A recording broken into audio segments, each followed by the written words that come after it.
special mentions Shri Ajit Madhavrao Gopchade. सभापति महोदय, my subject is concern over. जो लिखा है वही पढ़ेंगे। हाँ, उतना ही पढ़ रहा हूँ जी। Concern over adverse impact of excessive use of mobile phones by children in India. Bharat में बच्चों के बीच मोबाइल फोन का अत्यधिक उपयोग एक गंभीर समस्या बन चुका है। इस आदत का बच्चों के मानसिक स्वास्थ्य पर नकारात्मक प्रभाव पड़ता है। स्मार्टफोन का अधिक उपयोग चिंता, अवसाद और चिड़चिड़ापन उत्पन्न कर सकता है। यह कम उम्र में ही डायबिटीज का कारण बन सकता है। इसके परिणाम स्वरूप मोटापा भी बढ़ सकता है, हृदय की सेहत कमजोर हो सकती है, कम उम्र में बुढ़ापे के लक्षण और बालों का सफेद होना शुरू हो सकता है। लड़कियों में हार्मोनल परिवर्तन भी हो सकते हैं। बच्चों का ध्यान पढ़ाई से हटकर मोबाइल पर केंद्रित हो जाता है, चर्चा नहीं करें आप इसमें, जिससे उनकी सीखने की क्षमता में कमी आती है। लंबे समय तक मोबाइल का उपयोग करने से आंखों में समस्या, नींद की कमी और मानसिक तनाव बढ़ता है। बच्चों के मोबाइल उपयोग को नियंत्रित करना अत्यंत आवश्यक है ताकि उनका विकास सही दिशा में हो सके। इस गंभीर समस्या को ध्यान में रखते हुए केरल के स्थानीय पुलिस ने 1.5 साल पहले डी-डैड केंद्र स्थापित किए। डिजिटल डी एडिक्शन कार्यक्रम बच्चों को अत्यधिक मोबाइल उपयोग से बचाने का प्रयास कर रहा है। माता पिता को यह सुनिश्चित करना चाहिए कि स्क्रीन पर बिताए गए समय के लिए कुछ नियम बनाए जाए। बच्चों की ऑनलाइन गतिविधियों पर नजर रखने और नियंत्रण के लिए पढ़ाई, खेल और अन्य गैर डिजिटल गतिविधियों को बढ़ावा देना चाहिए। बच्चों को साहित्य पढ़ने के लिए प्रेरित करने के लिए एक व्यापक अभियान शुरू करना जरूरी है। मेरी सरकार से यह मांग है कि इस विषय पर विस्तृत दिशा निर्देश जारी किया जाए। Illegal Myanmaris and Bangladeshis who have already settled in different parts of Manipur. Ministry of Home Affairs already asked states and the Union Territories to detect, identify and deport illegal Myanmaris and Bangladeshis within 1 month with effect from 19 May 2025, but no concrete steps are seen taken up from state government till date. Sir, conducting a census operation before the settlement of illegal immigrant issues will cause social unrest in the state, and it will also be a forfeiture of constitutional rights for indigenous Manipuris to carry out delimitation process based on that proposed census. Sir, census data is a very important document for planning and implementation of development works and for future delimitation process. Above all, census report of 2001 and 2011 of Manipur are very controversial and countered from many angles due to abnormal increases of population, but no rectification in this regard is made so far. In 3 subdivisions of Senapati district, Manipur, an extraordinary quantum jump of population growth around 202.88% were recorded in between 2001 and 2011 census, enclosed as table number 1. And also census report of 1991 and 2001 saw 40% abnormal increase of population in several subdivisions of Manipur, enclosed as table number 2. Sir, considering all these facts and figures, I urge upon the Union government to detect, identify and deport the illegal foreign nationals fast based on 1961 as cut year before conducting census and delimitation process. Thank you, sir. धन्यवाद। Shri Santosh Kumar P, not present. Shri Brijlal. Thank you, Deputy Chairman, sir. My subject, demand for facilities for police personnel posted with minister MPs outside Parliament House. Police personnel posted with minister and MPs, etc., are not allowed to enter Parliament complex as a matter of policy. These police personnel keep on sitting in the open outside the Parliament complex and also have to face extreme weather conditions without any formal sitting cover area for them. They have no place to go for toilet even during medical emergency, as there is no relief arrangement for them. I would urge for making some immediate arrangement for deployment of some AC mobile vehicles with inbuilt toilet arrangement to provide these police personnel some physical, mental and medical relief. These mobile vans can be deployed at all working gates on the need-based basis. These police personnel who protect minister, MPs, etc. and provide security to them needs care and protection. There is a need to come to their rescue and provide them the said relief immediately.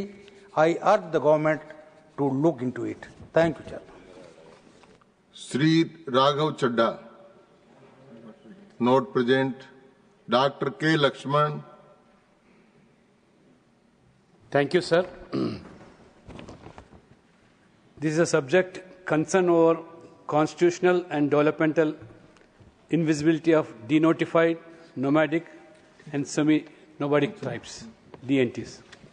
I wish to draw the attention of the government towards one of the most deprived and historically marginalized communities, that is the denotified, nomadic and semi-nomadic tribes. It is estimated their population has reached 25 crore today. These communities have long history of resistance against foreign invaders and British rule. However, the colonial regime unjustly labelled them as criminal tribes under a series of legislation. Though the Criminal Tribes Act was repealed in 1952, these communities have remained excluded from the constitutional framework ever since, with no dedicated article, no mention in any schedule, and no category in reservations. Due to their nomadic culture, these people have no permanent housing, education, or any health care. Under Modi's government, 44,000 of them have been benefited from the Scheme for Economic Empowerment of DNTs, that is SEEDS, scheme by the present government. Still, many of them remain at the margins and are systematically invisibilized. I urge the government to include a separate column for DNTs in the upcoming caste-based census. This critical step will provide necessary data for evidence-based policy making and help ensure justice, recognition and development for these long neglected citizens of our democracy, and also to consider to form a dedicated DNT, NT, SNT commission as recommended by the Dada Idagte Commission. Thank you, sir. Dhanyavad. Dr. Sikandar Kumar. Concern over problems of adulteration in food items. Sir, my special mention is on concern over problem of adulteration in food items. उपाध्यक्ष महोदय, मैं सरकार का ध्यान भारत में खाद्य पदार्थों में मिलावट की एक गंभीर समस्या की ओर आकर्षित करना चाहता हूं। भारत में खाद्य पदार्थों में मिलावट सार्वजनिक स्वास्थ्य, खाद्य सुरक्षा और उपभोक्ता अधिकारों के लिए गंभीर खतरा बन गई है। कोई भी खाद्य पदार्थ मिलावट के अवैध कारोबार से अछूता प्रतीत नहीं पड़ता है। आजकल बाजार में हल्दी में पीली मिट्टी, पीला एनिलिन डाई, मेटानिल जैसे गैर अनुमत रंग, काली मिर्च में पपीते के बीज, मिर्च पाउडर में लाल रंग, ईंट पाउडर, बालू, रोडामाइन, मसालों में बुरादा, कैंसरकारी कीटनाशक एथिलीन ऑक्साइड, दाल चावलों में कंकड़, देसी घी में वनस्पति तेल मिलाकर, आइसक्रीम में ब्लास्टिंग पाउडर, दूध और दूध से बनी वस्तुओं में मिलावट की आम बात हो गई है। बाजार में व्यापारी धड़ल्ले से मिलावटी खाद्य पदार्थ बेच रहे हैं। उन्हें किसी कानून का कोई डर नहीं है। खाद्य पदार्थों में मिलावट देशवासियों के स्वास्थ्य और राष्ट्र को बड़ा नुकसान पहुंचाती है। मैं सरकार से विनम्र निवेदन करना चाहता हूं कि इस मिलावट की समस्या को प्राथमिकता से देखते हुए भारतीय खाद्य सुरक्षा और मानक प्राधिकरण FSSAI को खाद्य सुरक्षा कानूनों को प्रभावी ढंग से लागू करने के लिए व्यापक उपाय करने के निर्देश दिए जाएं, ताकि देशवासियों को सुरक्षित और पौष्टिक भोजन उपलब्ध हो सके। धन्यवाद। धन्यवाद डॉक्टर साहब। Doctor John Brittas, note present. Shri Kesari Dev Singh Jhala. Thank you, Deputy Chairman, sir. So my subject is a demand for the establishment of a dedicated cadre for wildlife veterinary services. So I rise to draw the attention of the government to a matter of urgent national importance, which is the urgent need to establish a dedicated cadre for wildlife veterinary professionals within the forest departments across India. So India is home to some of the world's most iconic and endangered wildlife species, including and not limited to elephants, tigers, leopards, and rhinos. Yet, despite the increasing frequency of human-wildlife conflict and the growing need for specialized care in rescue, rehabilitation, and disease management, there is no dedicated cadre of wildlife veterinarians in most states. Existing veterinarians, sir, are often deputed from the animal husbandry department, leading to a loss of field experience and continuity in wildlife care. Sir, some states, such as the state of Madhya Pradesh, have taken progressive steps by creating a separate cadre for the wildlife veterinarians. It is imperative that all states, especially those with high biodiversity and conflict zones, follow suit. So a dedicated cadre would ensure timely response to wildlife emergencies and conflict situations. It would ensure specialized training in tranquilization, rescue, and rehabilitation. It would ensure disease surveillance and outbreak prevention in forest ecosystems, and also the long-term conservation through consistent veterinary support. Through you, sir, I urge the government to take immediate steps to formulate a national policy for the creation of a wildlife veterinary service cadre with appropriate budgetary support and training infrastructure. Dhanyavad. Shri Naresh Bansal. धन्यवाद उपसभापति जी. Demand for construction of overbridges, underpasses at open railway crossings in Uttarakhand. आज मैं एक अत्यंत गंभीर विषय पर सरकार का ध्यान आकृष्ट करना चाहता हूं. देश में रेलवे का बहुत बड़ा नेटवर्क है व आदरणीय प्रधानमंत्री जी की 11 वर्ष के सफलतम कार्यकाल में इसके निरंतर सुधार व सुदृढ़ीकरण व आधुनिकीकरण का कार्य चल रहा है, जो प्रशंसनीय है. पूरे देश में, विशेषकर उत्तराखंड में, देहरादून व हरिद्वार जिले से बहुत सारी रेल निकलती हैं, जो लोगों को उनके गंतव्य तक पहुंचाने का काम करती हैं. बहुत सी रेलवे क्रॉसिंग हैं जो आज भी खुली हैं और जहां आम रास्ता है. इनमें से कई पर बैरियर सुविधा है, कई मानव रहित हैं. यहाँ पर दुर्घटनाओं की संभावनाएं निरंतर बनी रहती हैं. वह समय समय पर विभिन्न दुर्घटनाएं हुई भी हैं, जिसमें लोगों की जान माल की हानि हुई है. मैं सरकार से मांग करता हूं कि ऐसे रेलवे क्रॉसिंग पर एक अंडरपास या आरओबी बनाया जाए व देहरादून भंडारीबाग जैसे आरओबी अधूरे हैं, उन्हें शीघ्र पूरा किया जाए, जिससे लोगों को सुविधा हो व भविष्य में होने वाली दुर्घटनाओं को टाला जा सके. धन्यवाद. धन्यवाद Bansal sir. Doctor Fauzia Khan, not present. Shri Sadanand Mahalu Shet Tanavade. धन्यवाद आदरणीय उपसभापति महोदय. My subject is demand for revival of Air India's Goa's London Gatwick flight. I rise to draw the attention of the government to a matter of deep concern affecting a large section of Goan community, particularly the Goan diaspora residing in the United Kingdom. On 21st July 2023, Air India commenced a much-needed direct non-stop flight EI 145146 between Goa's Manohar International Airport and London Gatwick Airport. This service was the first regular international route out of Goa and offered seamless direct connectivity to the United Kingdom. This direct link significantly eased travel for thousands of Goan living in the United Kingdom, including students, working professionals, senior citizens, and families. The Air India flight saved time and money by avoiding long and costly stopovers. However, since 21st June 2025, this crucial service has been suspended due to operational adjustment following the unfortunate Air India Flight 171 incident. While safety-driven decisions are both necessary and commendable. The prolonged suspension, now extending beyond a month, have severely disrupted the travel plans and caused widespread hardship among Goans passengers regularly travelling to the United Kingdom. Goans travelling to and from the United Kingdom are now left with limited and costly alternatives, often involving multiple transit, high fares, and long delays.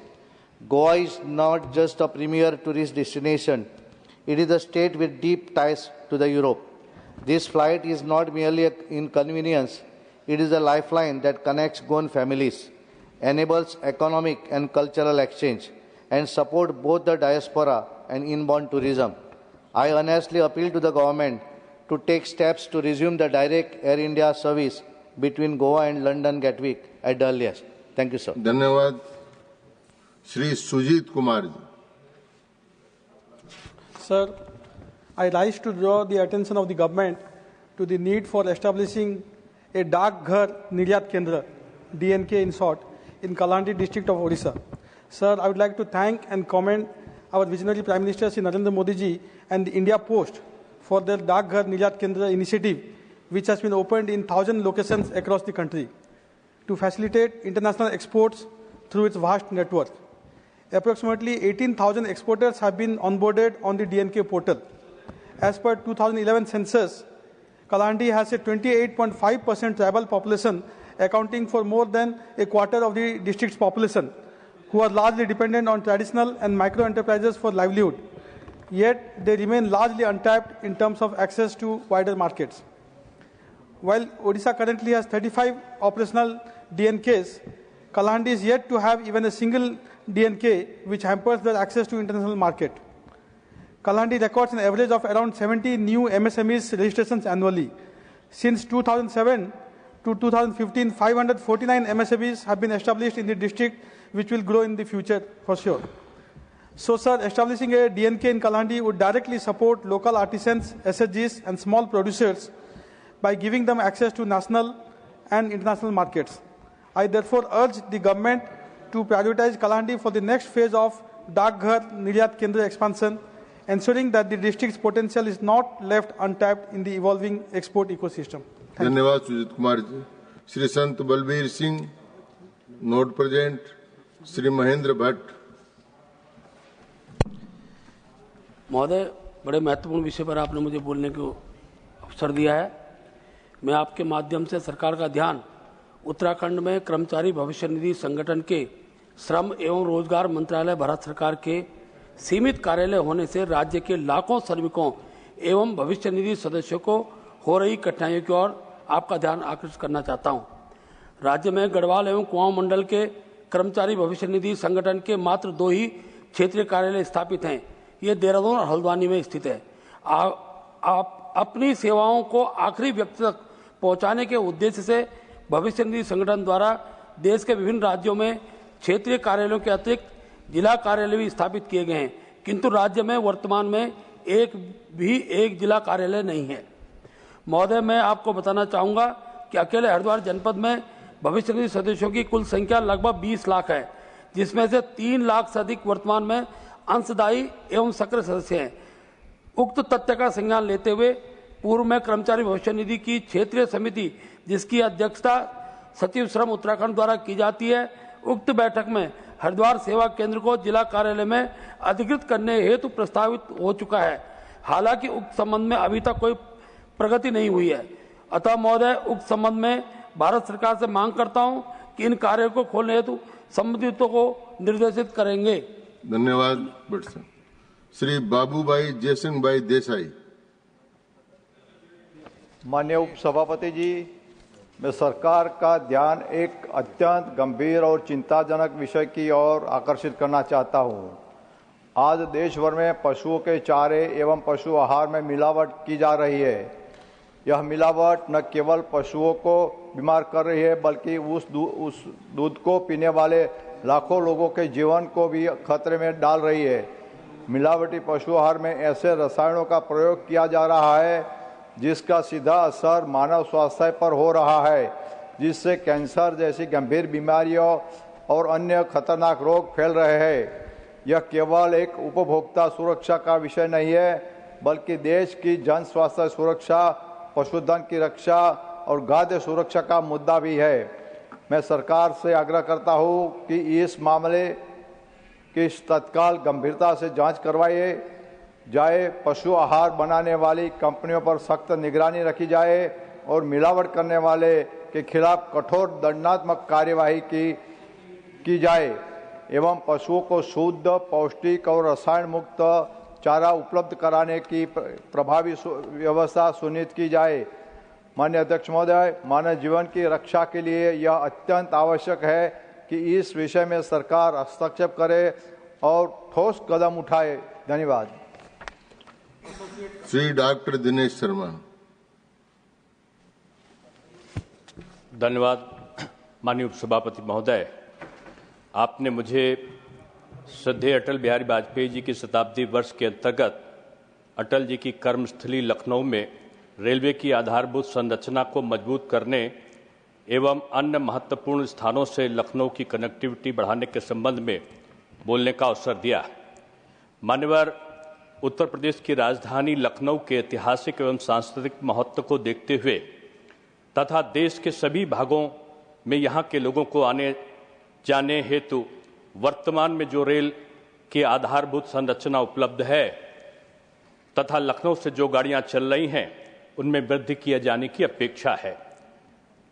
माननीय सभापति महोदय, लखनऊ की जनता तथा आसपास के लोगों को बेहतर यात्री सुविधा उपलब्ध कराने हेतु कुछ कदम उठाने की जरूरत है जो निम्नवत है। पहला, लखनऊ से माता वैष्णो देवी के लिए एक ट्रेन चलाई जाए। दूसरा, लखनऊ से श्री खाटू श्याम जी के लिए एक ट्रेन चलाई जाए। तीसरा, लखनऊ से उज्जैन श्री महाकालेश्वर धाम हेतु ट्रेन चलाई जाए। चौथा, लखनऊ वाया महोबा से खजुराहो मध्य प्रदेश तक एक सुपर फास्ट ट्रेन चलाई जाए तथा इसको चलाने हेतु भविष्य की जरूरतों को ध्यान में रखते हुए लखनऊ में एक नया कोचिंग टर्मिनल विकसित किया जाए ताकि अगले 20-25 सालों की जरूरत को पूरा किया जा सके तथा 2047 में विकसित भारत के संकल्प को हम पूरा कर सके। लखनऊ में विश्व स्तरीय रेल सुविधाओं को प्रदान किए जाने के संबंध में एक महत्वपूर्ण कदम होगा। मान्यवर, इसमें न सिर्फ लखनऊ की जरूरतें पूरी होंगी बल्कि उत्तर प्रदेश के कई जिलों को लाभ पहुंचेगा।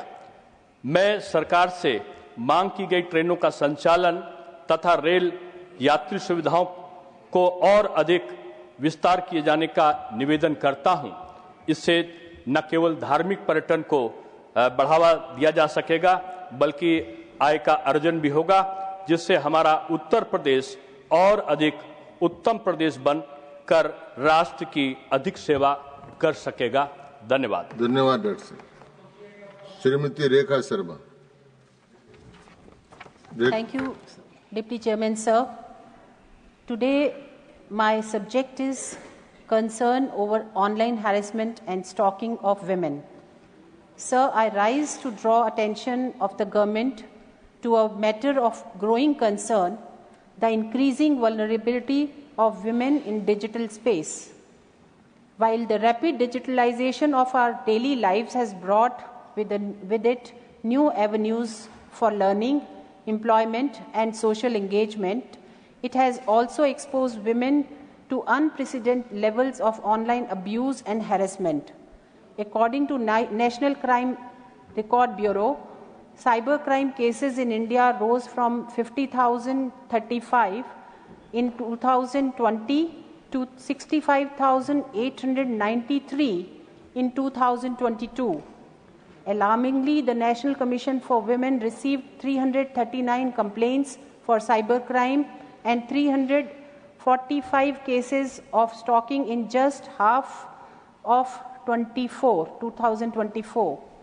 These figures reflect a worrying trend, one where the digital world, instead of being an enabler for opportunities, becoming a source of fear and harm for women. While the government has made substantial investment in anti-cybercrime infrastructure, significant challenges remain at the local level. Many police units still lack the technical skill to handle online crimes effectively.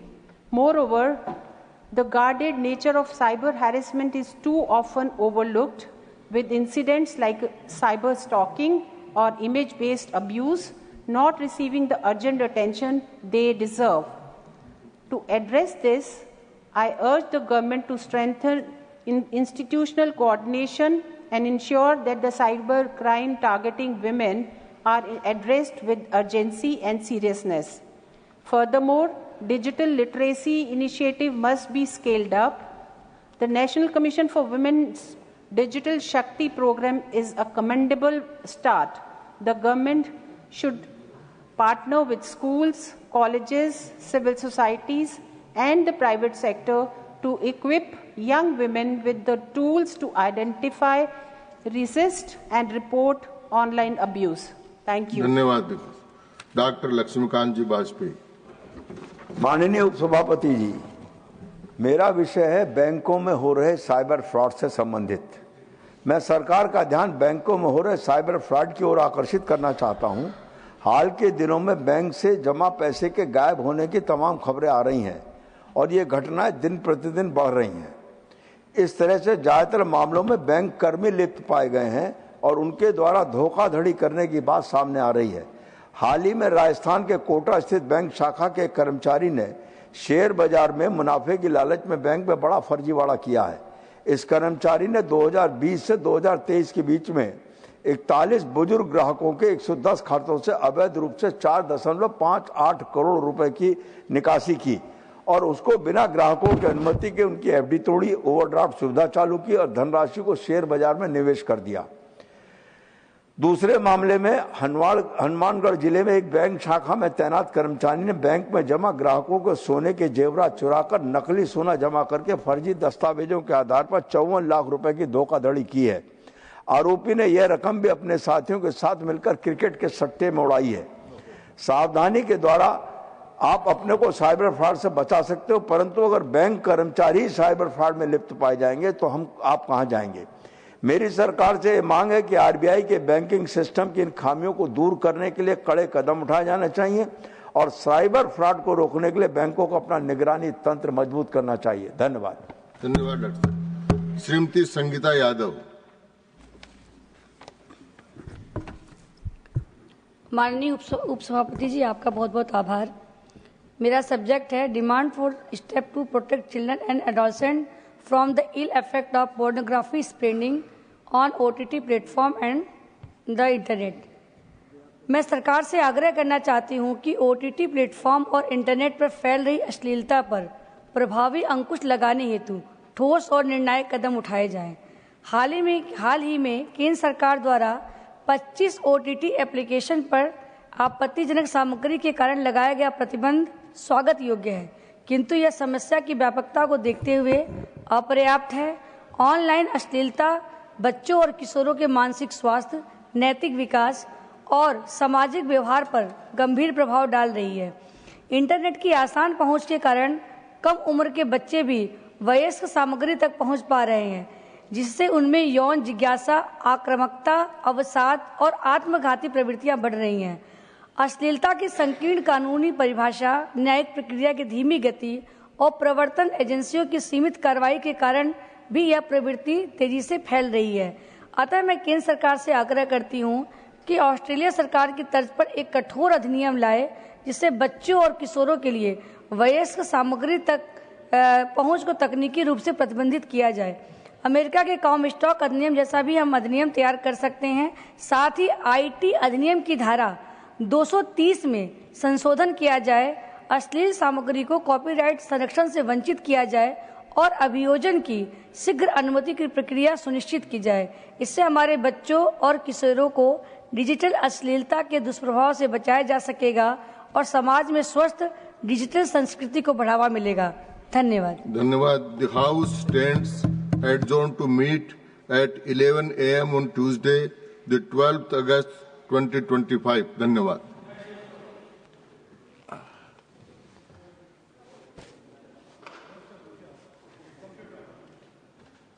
लाइए।